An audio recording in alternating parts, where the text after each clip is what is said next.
Cowboy gave his last horse to a hurt Apache girl. Next day, 70 warriors did the unthinkable. Far Hill Plateau. Morning. Wade Holloway stood alone in a dry, windswept valley. Across the ridge, 70 Apache warriors sat on horseback, still as stone, each holding a small clay deer in his palm. Wade had no weapon, no horse. An empty canteen hung from his belt. The silence pressed harder than any threat. Then one of the warriors dismounted. An elder, face lined with age, skin darkened by sun and sorrow, walked forward, raised his hand, and dropped his deer at Wade's feet. It shattered in the dust. Another followed, then another. One by one, the deer figures fell, forming a broken circle around him. No shouts, no commands, just fragments in the dust like bones. And when the last one was cast down, the elder spoke 4 words in Apache, slow and deliberate. Wade didn't know their meaning, but he felt it in his bones. He had just been summoned into something ancient, solemn, and binding. Before the Apache clay deer circled his feet, before the sun baked Far Hill Plateau into memory, Wade Holloway had been another man entirely. Back in Texas, he once ran a modest ranch with his brother, Caleb. 24 head of cattle, a dry stretch of land near San Marcos, and more hope than sense. Wade had the calloused hands of a man who worked long days and the quiet patience of one who'd been raised around dying things. Livestock, dreams, his mother during her final fever. His sister, May, used to say Wade was born already worn thin. Not sad, just stretched too tight, like a fence wire that might snap in the wind. Still, around her, he laughed. She was the light in their home, even after their father passed and Caleb took to whiskey and rash ideas. It was Caleb who lit the match that burned their world down. One summer, desperate to hold onto the cattle through a long drought, Caleb made a deal with a traveling speculator, a man named Redlin who promised water rights from the Rio Frio in exchange for a slice of their land. Wade warned against it. Redlin's smile was too slick, and his boots too clean. But Caleb, blinded by survival, signed the papers. What followed was ruin.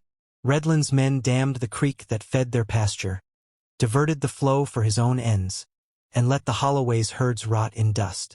When Wade rode out to confront them, he found 3 of Redlin's gun hands waiting. Caleb, drunk and foolish, went too. The standoff ended with Caleb face down in the dirt and Wade dragging him home with a bullet in his leg. 2 weeks later, May caught the fever. With no medicine, no money, and no livestock left to sell, Wade sat beside her bed and watched helplessly as her light dimmed. By winter, the ranch was gone. Wade buried Caleb beside the dry creek and May under the willow tree where she used to sing. Then he left, not running, not chasing, just walking. For 2 years, he drifted, worked cattle for strangers, dug fence posts, hauled freight across the desert, spoke little, trusted less. He slept under stars and in abandoned barns. He learned how to breathe quieter than snakes, how to eat only what the land allowed, and how to disappear in plain sight. He passed through places that didn't want him and others that didn't see him at all. He was the kind of man towns forgot even as he stood among them. And that suited him just fine. He never stayed long, never unpacked more than his knife, his spare shirt, and a Bible he hadn't opened in years. He didn't look for trouble, but the West had a way of sending it. In the town of Brim Hollow, he stepped between a drunken marshal and a boy the man was beating for stealing jerky. Wade didn't say a word, just stared until the marshal backed down. The townsfolk didn't thank him. The boy disappeared by morning, and Wade moved on. In Dry Bluff, he spent a week hauling bricks for a church, only to learn it was being built on land taken from a nearby tribe. He refused his wages and left without saying goodbye. Some men called him cold. Others called him haunted. The truth was simpler. Wade Holloway believed nothing he did could undo what had been lost. But change was riding toward him, slow and certain. It started with small signs. A dying coyote followed him for 2 days without aggression, only watching. A pair of hawks circled low above him for a week, never breaking formation. And one night, by a dwindling campfire, he dreamed of his sister May. Not sick, but standing strong in the sunlight, whispering words he couldn't quite hear. When he awoke, his canteen was bone dry, and his horse was gone. Wade walked 12 miles to the next town, boots splitting at the seams, lips cracked and bleeding. He didn't beg. He didn't ask. He found a job hauling stone and earned enough for a saddlebag, a knife, and a new pair of boots. But no horse. He never replaced that horse. Not then. Instead, he kept walking west, further from the memories, deeper into land few settlers dared tread. People started noticing him. A woman in Dust Creek gave him a silver coin just for returning her daughter's runaway dog. A priest in a border chapel offered him a meal and asked no questions. A dying soldier gave him a letter and told him to burn it unopened. Wade did. The West didn't soften him. It stripped him bare. And somewhere along that path of dust and bone, Wade Holloway became something he hadn't planned to be. A man who could see sorrow before it arrived. A man who didn't need to speak to be understood. A man shaped not by violence, but by the things he chose not to do. Still, even then, he believed he was alone. That belief would be tested on the night he found the girl in the mine. And it would be shattered completely when he crossed into Windhunter territory and stood unarmed beneath the gaze of 70 warriors holding clay deer in their hands. Evening fell like a shroud across the old mining outpost. What remained of the settlement was brittle and forgotten. Cracked beams, scattered stone, and a fire pit long cold. Wade Holloway sat with his back to a rusted or cart, watching the sun bleed down behind the western ridge. The wind dragged silence behind it, broken only by the sigh of shifting rock and distant coyote calls. He hadn't eaten in 2 days. His water was gone. Still, he didn't move. He'd grown comfortable with hunger. Not the stabbing kind, but the quiet ache that came when the body stopped asking. But then a sound changed everything. A low groan, thin, human, pained, echoing faintly through the broken walls of the mine entrance. Wade stood instantly, hand drifting toward his belt. He had no firearm, only a blade worn but sharp. Coyotes could fake weakness. So could men. He'd seen both used it to kill. Quiet as dust, he stepped toward the mine, boots skimming over dry shale. The entrance had collapsed years ago, leaving only a gap between fallen timbers. But there, half buried in the rockfall, was the source of the sound. A young woman, Apache by the beads in her hair and the weave of her torn dress. No older than 20. She lay curled on her side, one leg twisted unnaturally beneath her, soaked dark with blood. Her arm shielded her face as if expecting another blow. But when she saw Wade, her eyes widened. Not with rage, but with the hollow look of someone too tired to run. She tried to speak. Only a cracked whisper came out. Wade dropped to one knee. "Easy," he murmured. She didn't understand the words, but his voice, low and steady, seemed to soften her fear. He reached for his canteen, nearly empty, and tipped it gently to her lips. She drank, slowly, not the frantic gulp of someone who'd never tasted water, but with quiet restraint. Then she sagged back and fainted. Wade checked her wound. The gash along her thigh was deep, likely torn by sharp stone. Fever had already set in, her skin hot, damp, her pulse thready. He saw signs of dehydration and infection. She wouldn't last the night out here. For a long moment he said nothing. This was Apache land. He had no right to be here. Helping her could mean death. Her people were known to be fierce protectors of their own. And if they found her in his care, there would be no explaining. But none of that mattered, because when he looked at her face, pale, drawn, trembling, he saw his sister May again. The day she collapsed from fever, the way she clutched at his hand before slipping away. He hadn't saved May, but maybe, gritting his teeth, Wade slipped his arms beneath the woman and lifted. She was feather-light. He carried her across the clearing, set her gently on his saddle, and tied her in place with strips of his coat. Then he took the reins in hand and began to walk west, into the dark. Night on the plateau had no warmth. The stars burned cruel and indifferent above. The wind came down from the north like a blade, and every step Wade took felt heavier than the last. His boots were splitting at the seams. His lips bled. His throat ached with thirst. Still, he walked. He didn't know this land. He only knew what she'd shown him. Faint gestures when half-conscious, a twitch of her head westward. That was enough. She stirred once, whispering something. "Talisa," she breathed. Wade glanced up. Was that her name? Or someone else? He didn't ask. He just pressed on. 3 hours passed. Then 4. A sliver of moon lit the horizon, offering little but shadows. He passed rock formations, dead trees, old riverbeds. Coyotes howled but kept their distance. Then, near dawn, something appeared on the horizon. 3 red stones. Each stood upright in the dirt, tall as a man's chest, spaced evenly like a gate. The surrounding ground was swept clean, no natural erosion or animal markings. The woman stirred again, eyes fluttering open. When she saw the stones, she gave the faintest nod. Her hand lifted an inch from the saddle, then dropped again. This was home, or close to it. Wade didn't hesitate. He reached up, untied the ropes, and eased her off the horse. She groaned faintly, but didn't cry out. Then, with a final breath, Wade slapped the horse's flank. The animal reared, then took off westward, vanishing over the next ridge. He stood there watching it go.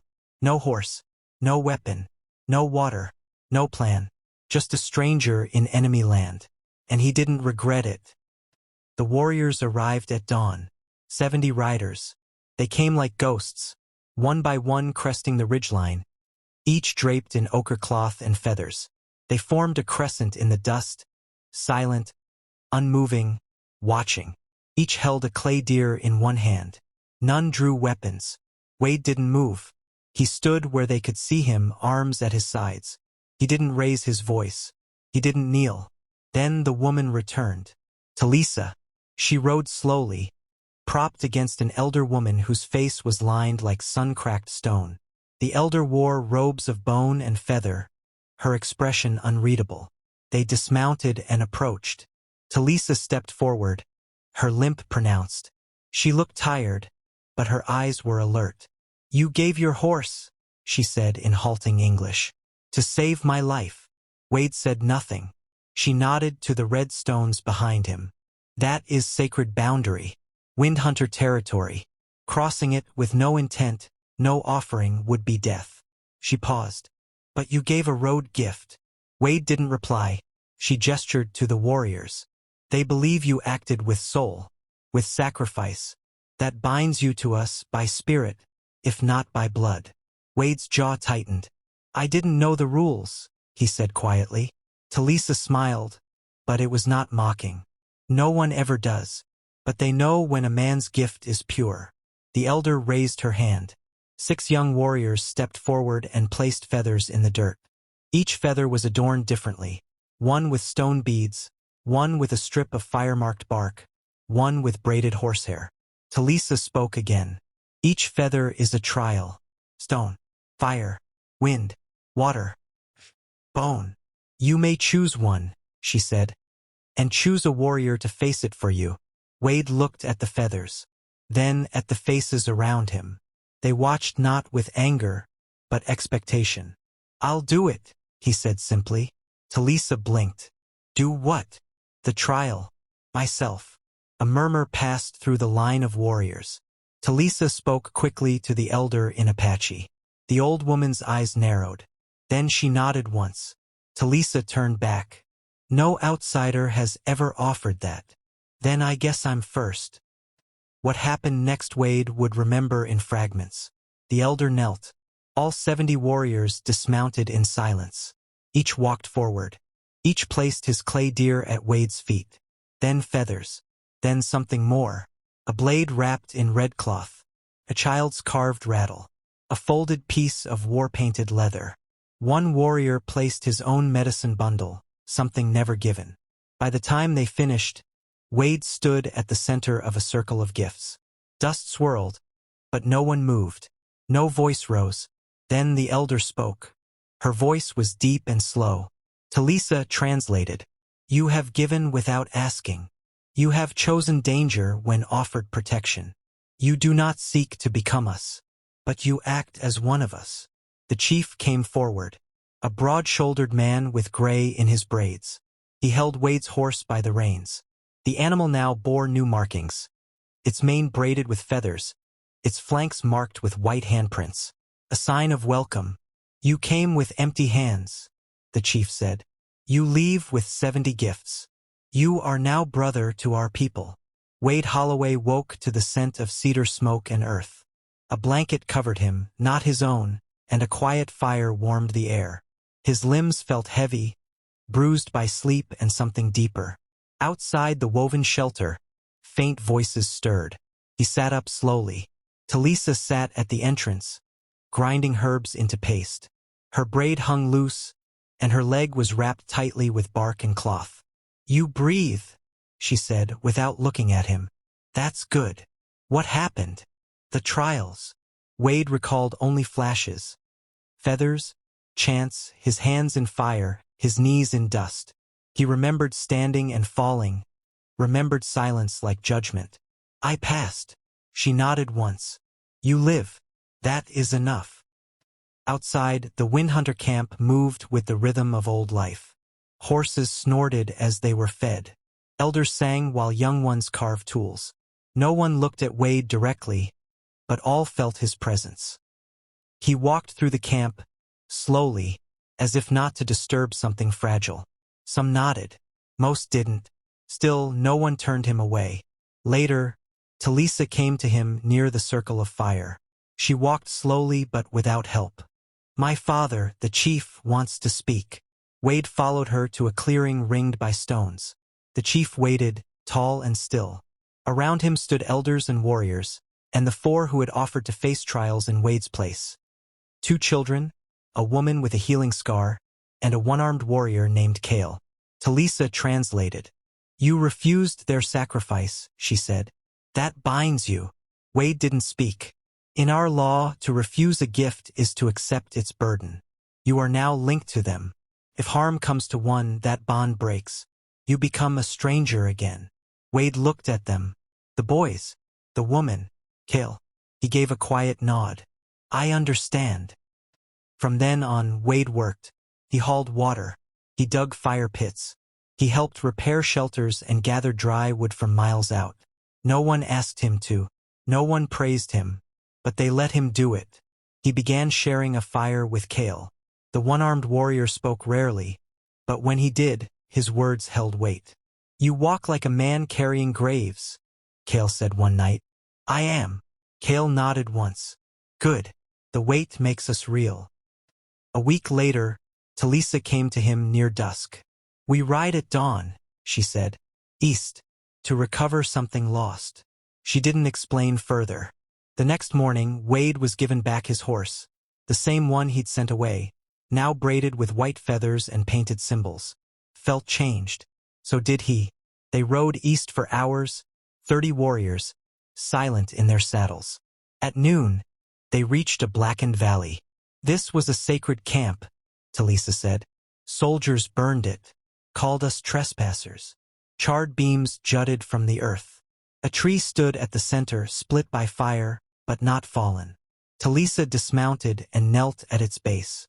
Wade followed. She brushed aside a layer of stones and revealed something buried. A broken clay deer. My brother died here, she whispered. They left this. I thought the earth would forget. But it remembered. Wade picked up the halves, held them in silence. Then he said, Let's rebuild. Talisa looked at him. Not with surprise, with recognition. They returned to camp without ceremony. That night, children came and sat beside Wade's fire. Kale handed him a carved stone. Wade tried to refuse. Kale said, It's not for you. It's for the bond. He accepted. The sky turned dark with rain that night. Wade stood alone near the high ridge. The wind caught his coat and whispered past him like breath. For the first time in years, he didn't feel like a man without a place. He whispered her name. May. Then he whispered something else. I'm home. The sun hadn't yet touched the rim of the canyon when Wade noticed the stillness. Not the natural hush of morning, but the kind that follows a held breath. The Windhunter camp moved in quiet routine, fires being stoked, children brushing horses, elders blessing water. But something had changed. Heads turned. Eyes searched the horizon. Wade stepped out of his shelter, and before he could ask, he saw them. 70 riders. Not charging, not speaking, just appearing one by one. On the eastern ridge, silhouettes sharp against the dawn. Each held a clay deer in hand. Talisa stood beside him. "They are not enemies," she said. "They are your test." Wade glanced at her. "Another one?" She nodded. "The deer is a message. A final rite." The riders descended slowly, never breaking formation. They stopped 20 paces from the Windhunter fires. Not a word was spoken. Then one dismounted. An elder, older than any Wade had seen among them. His hair was pure white, braided to his chest. Scars crisscrossed his face like a map of wars survived. He walked toward Wade, held up his deer, and cast it gently to the ground. It broke on impact. Silence. Then the others followed. One by one, they rode forward and placed their deer in a widening circle around Wade. Some broke them deliberately. Others laid them down intact. No two gestures were the same. 70 deer. 70 judgments. When they finished, the elder turned to Talisa and spoke. She translated. "You gave your horse. You walked alone. You took the trials yourself." Wade waited. "They accept this. But it is not finished." The elder stepped aside. 6 feathers were brought forth. Longer than before, dyed in deep colors, bound with symbols Wade had not seen. Each was placed upright in the dirt before him. Talisa whispered, "These are the sacred feathers of fate. Each one represents a trial, but these are not tests of your body. These are trials of your soul." Wade stared at the feathers. "What do I do?" "Choose one," she said.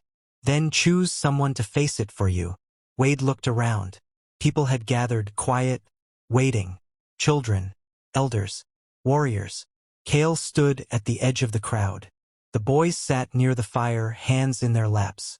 The woman with the scar nodded toward him gently. He took a breath, then shook his head. "No." Talisa blinked. "You must. If someone must face death for me, let it be me." Her eyes searched his. "This is not our way." "Maybe it should be."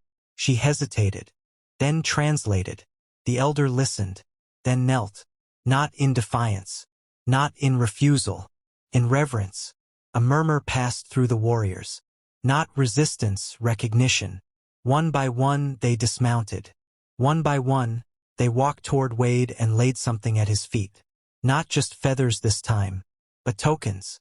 Carved bear claw, a strip of ceremonial cloth, a flint blade wrapped in deer hide, a child's rattle, a necklace of river stone. Personal, sacred things not given lightly. Cale approached last. He placed his only remaining war token, a feather wrapped in his brother's blood, into Wade's hands. "You don't speak like us," he said, "but you carry what we carry." Wade stood in silence. The elder approached again. "This has not been done before," Talisa said, translating. "No outsider has walked the deer circle, faced the bond, chosen to stand alone in the feather trials." The elder extended a hand. "You are now part of the breath of our people. You may leave, or stay, but you will never be hunted again." But the wind shifted that afternoon. Talisa found Wade near the ridge. "Something's wrong," she said. Scouts returned. Dust clouds on the southern plain. Horses moving fast. Not Apache, not cavalry. Something in between. That evening, a small band approached the Windhunter camp, not as enemies but as messengers. One rode forward, a half-blood boy with a military coat and a rifle slung across his back. He dismounted and bowed. Then he spoke, not in Apache, not in English, but in something broken between them. Wade listened closely. "What's he saying?" Talisa frowned. "He's warning us." "Of what?" "Of the Iron Pact." Wade's eyes narrowed. "Iron Pact." Talisa nodded slowly. "A group of hired killers, former soldiers, renegades, paid to stir trouble between tribes and settlers, paid by railmen, Land barons. Wade felt something stir in his chest. I've heard of them. The boy kept speaking. He pointed east, then to Wade, then drew a line across his own throat. Talisa stiffened. He says they're coming for you. By morning it was clear. Tracks confirmed it. A group of 15 riders. Heavy horses. Military gear. Closing in fast. Wade met with the chief and elders. They think if they kill you, Talisa said, they end the bond. They break the peace we've offered. The chief's face darkened. Not just peace, Talisa translated. They want war, so they can sell more guns, more cattle, more rail. Cale stepped forward. We've seen this before. Wade looked at the faces around the fire. If I leave, maybe they won't come here. They will, said Talisa, because you are one of us now, and they fear what that means. Wade thought of May, of Caleb, of all the times he'd walked away to keep peace. This time he didn't feel like walking. That night, he stood at the edge of the Windhunter camp and looked out at the stars. Cale came to stand beside him. Scared. Wade nodded. Cale grinned. Good. Means you'll fight smart. Wade turned. I don't want them to kill anyone else. Cale placed a hand on his shoulder. Then we stand together. The next day, the Windhunter moved camp. Deeper into the ridges, hidden behind ancient rock walls. Only a few stayed behind. Cale, Talisa, the two boys, now archers in training. And Wade. The trap was set. The sun hadn't yet cleared the canyon rim when the Iron Pact arrived. 15 riders, armed, cold-eyed, paid to kill or frighten. They came in a storm of dust, rifles slung, voices sharp with certainty. Wade Holloway stood waiting, alone. He held no gun, only a single white feather. Their leader, a heavy man with a broken nose and too many scars to count, dismounted and stepped forward. You Wade Holloway? Wade nodded. The man looked around. Where are your friends? All those feathers mean something, don't they? Wade raised the feather in silence. They mean everything. The leader scoffed. We're here to collect. You crossed the line. You think helping one girl makes you a saint. I didn't do it to be a saint, Wade said. I did it because she was dying. The man's hand hovered near his holster. And that's when they emerged. Cale, Talisa, 2 young boys. Then one by one the Windhunter stepped from the rock, all 70. They lined the canyon silently, above and behind, not aiming weapons, but ready, not hostile, resolute. The leader hesitated. This is your plan? He asked. Hide behind the tribe? Wade shook his head. No, I didn't ask them to stand here. They came because I stood first. Cale moved beside him. He passed the trials, chose to walk the road alone. He belongs. Talisa joined them, her bow strung, gaze steady. He's one of us now. The Iron Pact shifted uneasily. A few glanced at one another. One lowered his rifle. But the leader wasn't done. He pulled his gun, and Talisa fired. Her arrow struck the dirt near his foot, precise and final. You raise your weapon again, she said. You won't get a warning. Wade stepped forward. No blood has to spill today. Turn back.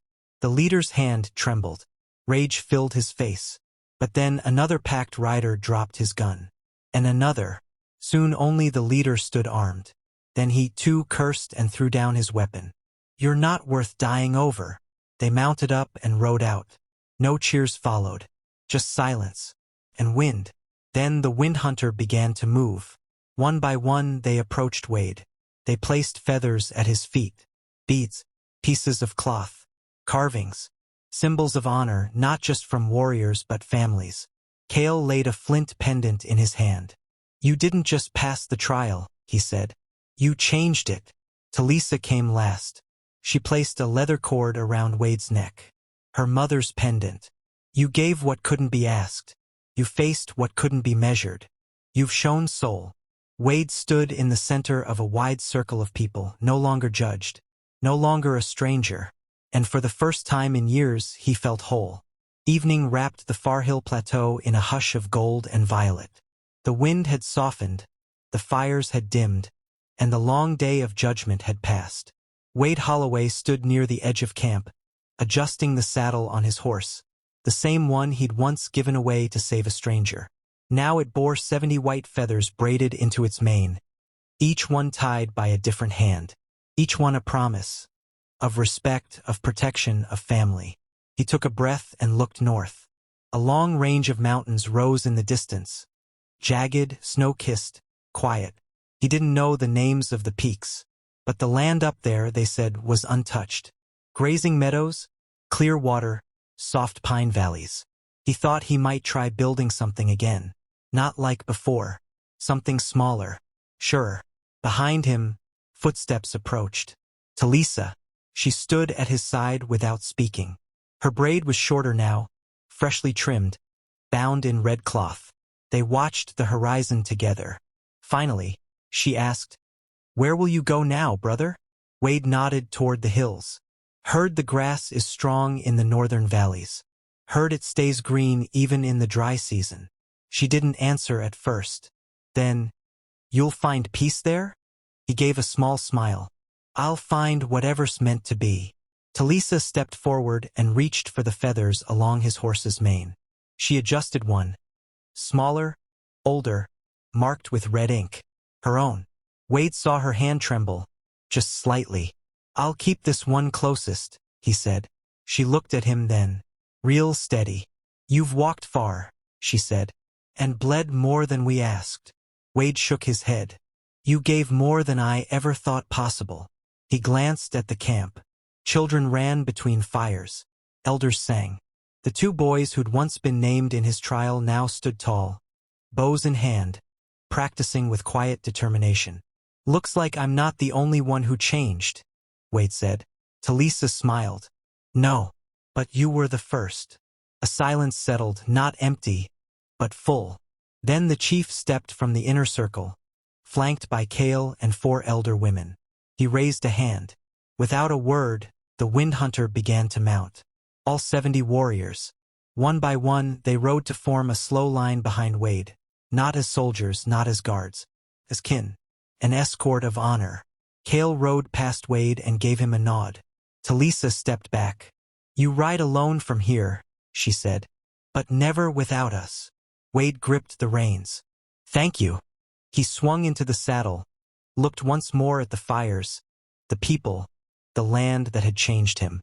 And then he rode. Northward, toward the mountains. The 70 followed for a time, hooves moving in quiet rhythm behind him. Not as protection, but as promise. Then, one by one, they turned back, until Wade rode alone. But not empty. He had come to this place a drifter, a man with nothing left but dust and regret. And now he carried something rare. He carried belonging. And in the cool silence of evening, with the stars rising and the land opening wide before him, Wade Holloway rode toward whatever waited next. Not as a stranger, but as a brother.